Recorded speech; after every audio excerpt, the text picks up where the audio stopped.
আসসালামু আলাইকুম। সকলে কেমন আছেন? গরম খবর চ্যানেলের পক্ষ থেকে আপনাদের সকলকে সুস্বাগতম। আশা করছি সকলে ভালোই আছেন। চলুন আজকের সংবাদ শিরোনামে। সরকারি চাকুরিজীবীদের কার কত বেতন বাড়ছে?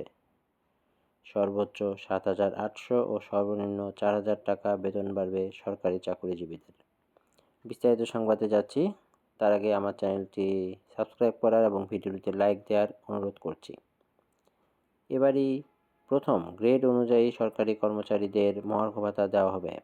যারা পেছনের গ্রেডে চাকুরি করেন তারা বেশি হারে এ ভাতা পাবেন, অর্থাৎ কর্মচারীদের মহার্ঘ ভাতা বেশি হবে। আর সামনের দিকের গ্রেডে চাকুরির কারণে কর্মকর্তারা কম হারে এ ভাতা পাবেন। অর্থ মন্ত্রণালয় এ সংক্রান্ত একটি প্রস্তাবের খসড়া চূড়ান্ত করেছে, যা অনুমোদনের জন্য প্রধান উপদেষ্টার কাছে পাঠানো হবে।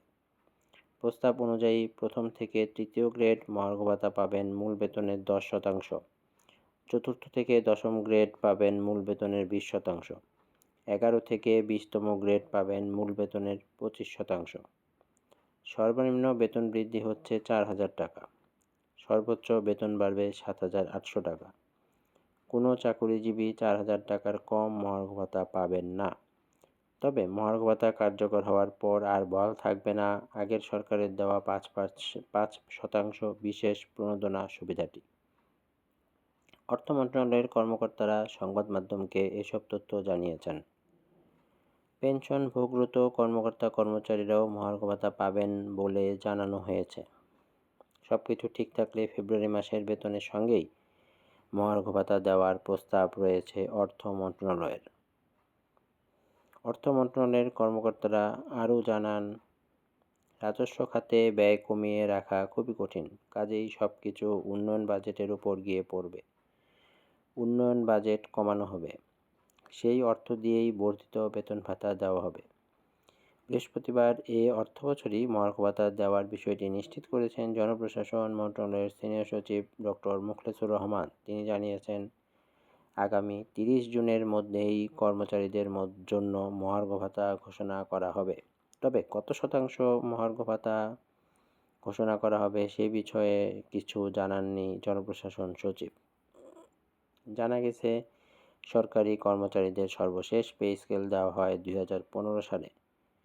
এরপর তাদের আর বেতন বাড়েনি।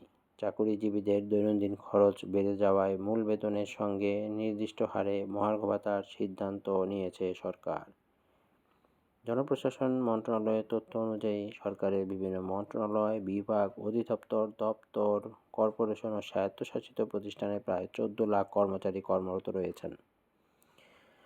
চলতি 2024 থেকে 25 অর্থবছরের বাজেটে তাদের বেতন ভাতা বাবদ বরাদ্দ রাখা হয়েছে 81,580 কোটি টাকা।